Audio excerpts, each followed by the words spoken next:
I get Blizzard himself just saying that. Oh man, I don't know. Okay. I don't know, man. I'm putting him on the spot, making him look bad. Why don't you tell us who we have over here, Rob? Yeah, sure. Down here in the 6 o'clock position, we just saw him take the lead, currently sitting 1-0 in the series, representing Team Empire, playing as the Blue Zerg.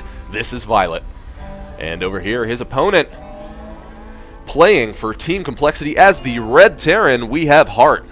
Now, worth noting also, here at the MLG Spring Arena, #1, these players are going to play all 3 games in the series, regardless of the outcome of the first 2 games. Absolutely, and the reason that we're doing that is if it does come to tiebreakers, it will be decided by maps won, I should say, instead of course, who wins the best of 3. So calling these actually a best of 3 doesn't really apply. These are 3 More like games. 3-game series. Yeah, so every single player, I mean, even right now, over on the main stage, if you aren't watching Marine King vs. Parting in the quad view here at the MLG, kind of the player that we have, I don't know why, but go watch it because that match is going to be insane, and you get to see all 3 matches no matter what. Oh man, and you can actually also watch the fabled tri-view here. For the first time, MLG is offering POV views for all players participating in any match at every given time. Yep.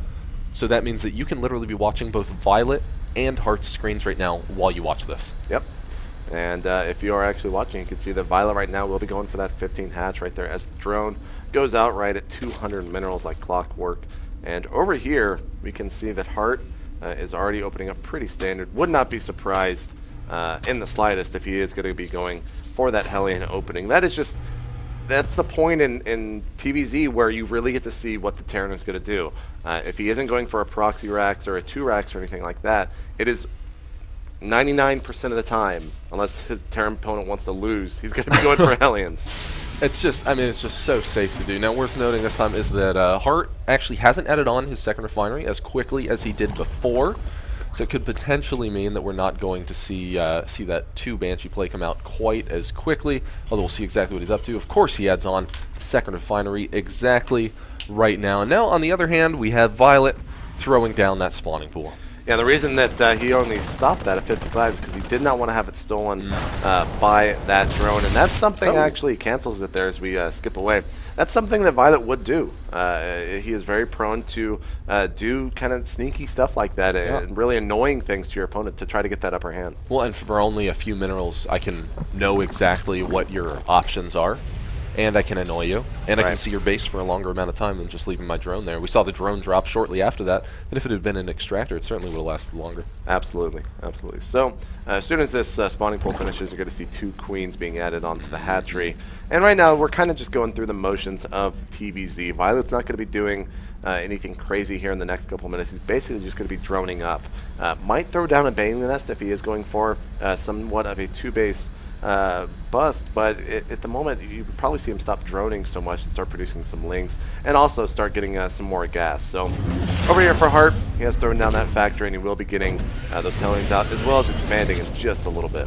But he did go CC after factory, so it's going to be somewhat quicker than we saw last game. Well, now we'll see if this Tech Lab is going to get thrown down onto that barracks after he starts his starport, of course, although we actually see those 2 Hellions popping out first, which means that those are going to be out on the field a little bit sooner. And yes, of course, followed up by the Tech Lab. Now, this could probably mean a very quick, like you said, either a starport, or it could mean a very quick stim, or if he's going to go heavy Marines early on, it's going to be combat shields. So we'll see here in just a couple seconds. He is going to continue building Hellions now, going past that 2 that we see out right here. Violet's going to be ready for it. He does have his spine crawler in position. And there goes that stim. Yeah. So getting that out there is going to be super crucial to this likely very aggressive push that we're going to see out of him. We saw just how effective his drops could be, right? So maybe he's going to end up trying to do a bit more Spinecrawler comes up, but fortunately we see that, fortunately for Violet anyway, we see that he has enough Queens, enough Zerglings out there to really just stop any assault coming out, and that'll buy him enough time to get that Spinecrawler burrowed up at the front of that natural. Yeah, and that's always a little scary when you're moving that Spinecrawler right as the Hellions come in. You got to have enough Lings, and fortunately for Violet, he did to be able to push those back, and he went and checked the 3rd instead. Here's the Roach Warren going down for Violet. He probably won't make too many of those. And what is Hart up to as we see him adding on Marines, getting that reactor onto the factory, and adding on another racks here. So these will definitely be doing the swap And, well, he might just actually swap it with the Starport to get those 2 medevacs yes. out. Yeah. Yeah, double medevac production is absolutely what I would expect to see here. He's got his stim at about halfway right now as he continues to just add on everything production-wise that he possibly can to continue that push with his infantry. Now we actually have a lot of roaches coming out for Violet, so maybe he sees it coming. We see that he has quite a significant supply lead. Maybe he will have just enough to deal with this push. Now we still don't have that Baneling Nest added on for Violet quite yet, so he could have a little bit of an issue with this. I mean, he's going to need a lot of roaches to try stopping this without any Banelings. Yeah, what I think he's going to do here with these roaches is basically just push the Hellions away and go and take a third. Yeah, there's the drone going straight over. He wants to secure that third base because he knows his opponent, especially after that Ling is running in, is on 2 base. And with these roaches, he might push cross map. The thing you do have to worry about is what does your opponent have, and am I really wasting these minerals here that could have been drones? These minerals and larvae that could have been drones. So we'll see. Yeah, he's just going to pull them back. He does not want to send the roaches in basically to their death here, as his opponent has already seen them. Yeah, well, I mean, it's such a decently significant amount of gas as well. Now we see his first Evo chamber for Violet has just wrapped up. He's starting with his ground carapace upgrade first, though, which is a pretty nice move. I like that. I like that safety. Yeah, I mean, basically he can still make that decision if he wants to go for those range upgrade on the roaches, or if he just wants to add on the melee upgrades for the Lings here. Of course, with that carapace upgrade, it does make sure that the Lings take a little bit more damage to actually be killed, especially from those tanks, especially the Banelings as well. But here's a big load up, and Violet sees it, so he's going to be ready for it as he moves everything back here into the main base. Yeah, and he's got 8 more roaches popping out. He is going to be able to decimate this drop. Now, what he wants to do is he just needs to bait Hart into thinking that he can continue with this push. But now we just see how many roaches are there. Loses a few units. I think that only 1 roach went down, if that, at the cost of a few of his units. And he lost that element of surprise that he might have been going for. Yeah. And behind that, we now have Violet comfortably adding on his lair. And that's really just the sign of a good Zerg player, having Overlords everywhere to spot for drops like that, and also having enough roaches to be able to deal with it. But he should lose that Overlord to those Marines. Not the biggest thing is he won't get supply blocked, but you want to try to not lose as many Overlords as possible. Oh man, and he is continuing around. He does have stim, so maybe he can try pushing out there, but nope. Of course, Lings on creep are pretty quick. And here we have him dropping once again, trying to stop one of those Overlords. And now it's looking like that aggression is pretty much completely thwarted at this point. Now, and Violet's in a comfortable position. Yeah, sorry to interrupt you, Rob. I do want to remind you guys, as we will be going pay-per-view pretty soon. So if you guys do want to buy a pass, it is going to cost you $10 just for Spring Arena 1. If you want to buy the entire spring season, that'll cost you $30, unless you're a gold member, which will be $15. So, oh wow, what a deal! Yeah, go ahead and check out all that information over at MajorLeagueGaming.com, or if you're watching here on the TriCast or the TriView or on the Quad View, anywhere in the MLG player, you can just click on Buy Now. So, meanwhile, jumping back into this game, Hart going for a Hellion drop here. The drone's being pulled and not much being lost, but you see a bunch of units here going cross map with these roaches. And if you look over here, you know, Hart doesn't have all that much. Now, fortunately for Hart, he just finished up his siege tank research, his siege mode research, so he is probably going to be able to hold this anyway, unless Violet comes over with an absolutely massive force. Now, Violet, comfortable with his 3 bases, adding on that macro hatch into the main so he can just continue that production. Of course, he has that as well to keep up on top of his Queen Larva inject as well. And now to try to stop the aggression, Hart going for keeping those creep tumors in check. Now, the big thing here, you might be wondering why the roaches were just sitting here in the middle of the map. This area for Terran, as we see 6 infestors doing a very quick hive coming down for Violet. This area, if Terran's able to get up here and get it fortified, get a planetary fortress over at this high yield, it is just going to be not good whatsoever for the Zerg player, because this central area just it decides really so much on this map.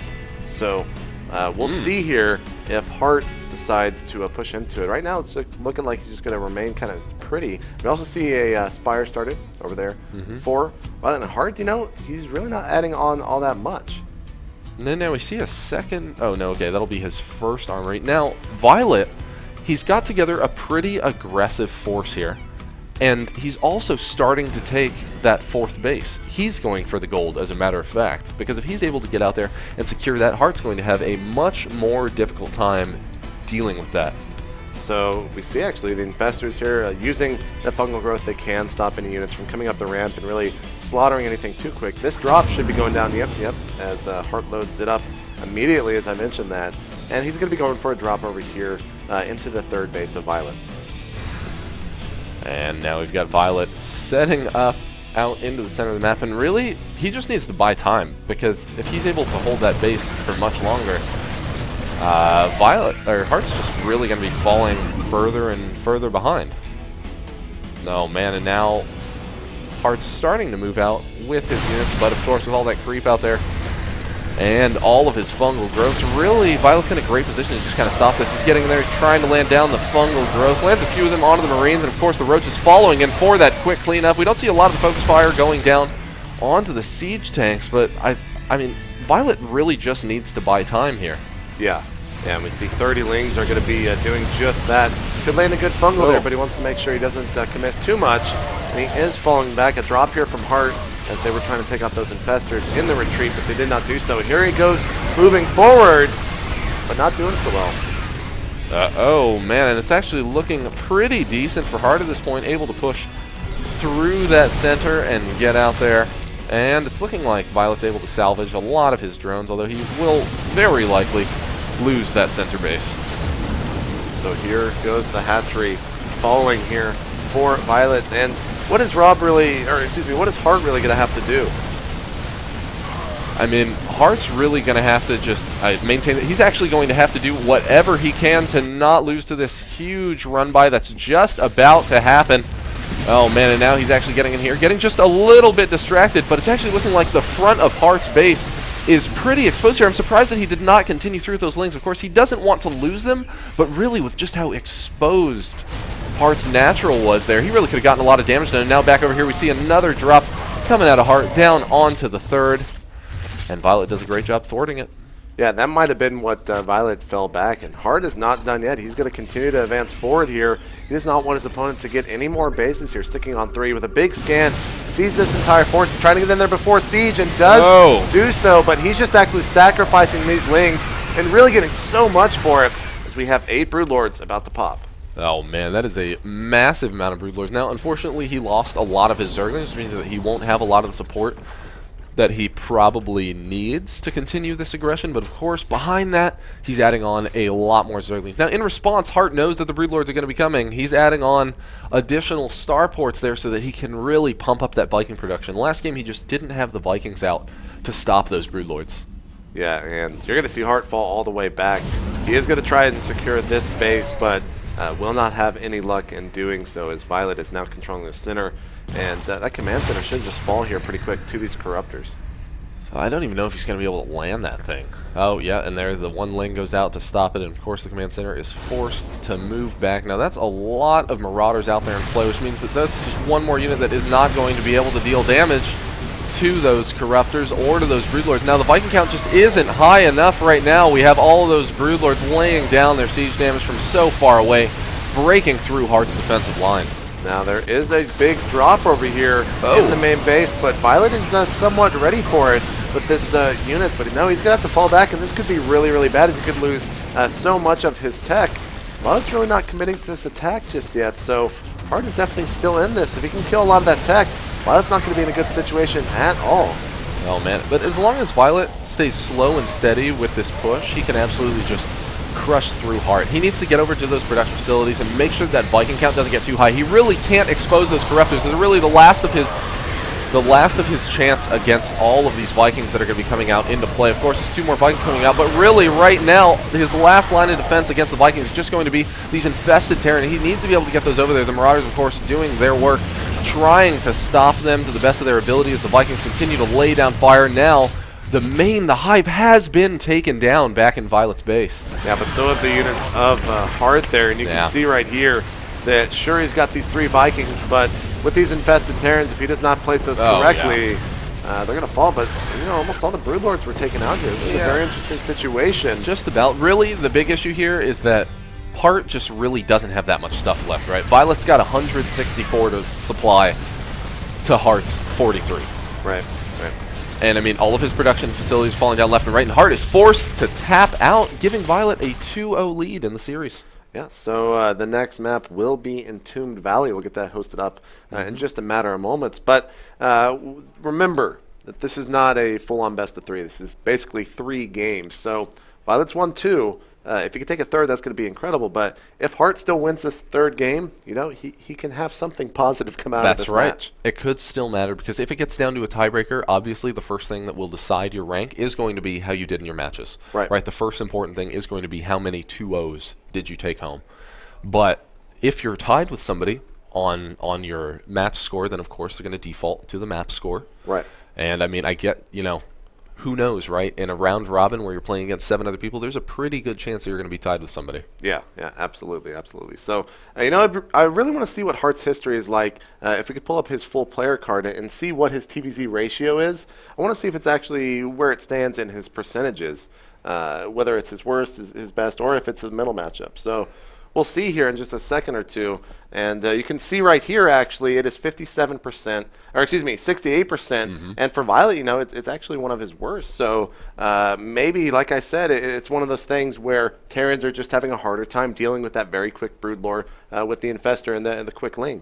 Yeah, really, it can just be so devastating, because you don't need to wipe out their army, right? You don't need to kill them with the Ling Infestor. You just need something that gives you a comfortable stepping stone to get into those Broodlords. Because that's where both of these games have been won. Yeah.